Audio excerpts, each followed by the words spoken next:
Board na Kalipi, live po tayo sa ating ginagawang aksyon, serbisyo libre publiko gamit po ang Kandungang Bayan at Lingkod Bayan Media ni kasamang Tony Falcon para po magpakilala at bigyan po ng patuto ang sining ng medisina na to, na kahit po tayo ay walang pera, tayo po ay magliliwanag ang mga mata. Bakit po sabi po ninyo kanina malabo at nahihilo kayo? So nasana po ang hilo? Parang na po, nawala na. Ay, ganun. Ay, humipo po kayo ni Jesus Christ. Yung pong malabong mata. Ito, malinaw na rin po. Ay, basa po ninyo. Baka hindi makabasa. Yun po. Yan. Basa po natin. Nakabasa rin po. Ay, ganun. Basa na. Nakabasa na siya. Teacher, parang hindi po ako makapaniwala. So, gano'n po ang inyong nasasaksiyang himala, teacher? Talaga nakita with my two own eyes. Nakita ko po yung sabi nung aking kaibigan na kanina, malabong mata, nahihilo. Ngayon, hindi na malabo, nakabasa ng rights of child, survival, protection, development at participation. Ano ba yan? Ay, ganun po ba? Wow! So, wala na po palang maghihirap sa optometrist natin. Yeah, oo. Magpakilala po, teacher. Putuloy na pangalan. Dapat gano'n ang mga optometrist no, hindi nang isang salamin, 1,000 plus na, 3,000. Ano ba yan? Diba? Eh, dito po, ilang pong minuto na pagaling natin. Minuto lang galing ha. Ilang pong minuto, teacher? Wala pa atan minuto, 2 minuto yun. Dali lang no. Nakakita. So, langis lamang po pala yun, ano?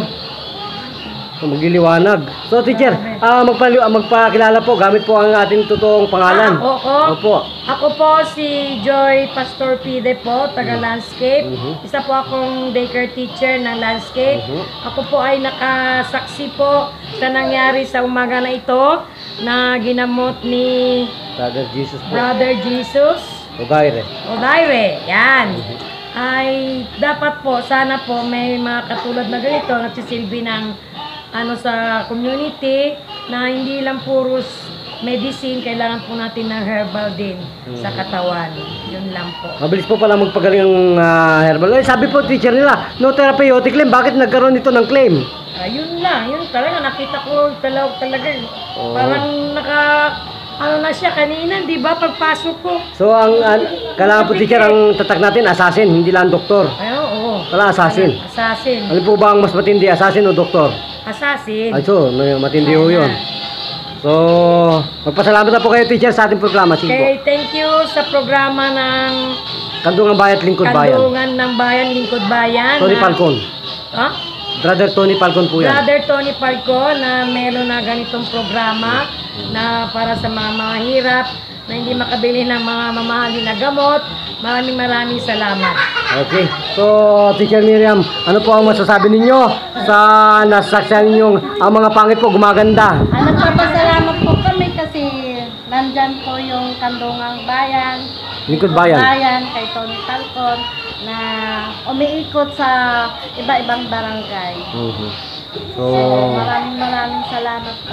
napaka-blessing po pala at talagang hindi po tayo ng Panginoon para po ibayuin natin at talagang suportahan ang kanyang programang ito para po maitaas natin ang lahat po ng ganitong programa na naglilingkod sa komunidad at sa bayang Pilipinas. Ano po?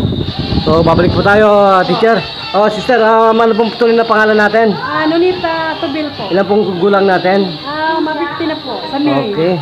So, gano'n po kayo napasin ng Diyos? Ano po, salamat po kasi nagamot po yung pagkalabo ng butak ko. Hilo. Pagkahilo. Sa tulong ni, Brother John po. Brother John. Ugaire. Sabi po ninyo kanina, lulugo-lugo kayo at mahinang katawan. Opo. Tapos ngayon po, malakas na po. Ganun po, lagyan pa po natin yan ng pang-adik sa ilong. So, sandali lang po. Salamat po tayo sa ating programa. Sige po.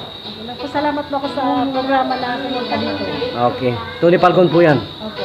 Okay, magpapalam po tayo. Ito pa rin po ang isang nagpapatuloy muli at nagbabalita sa ating lahat at nagsasabi, mahal kayo ng programang ito at kasamang Tony Falcon. Nagkapagsalita lang po ang inyong abang likod at nagpapalam at nagbabalita at naglilingkod bahay muli para sa ating lahat. Thank you, Mr. Roxanne.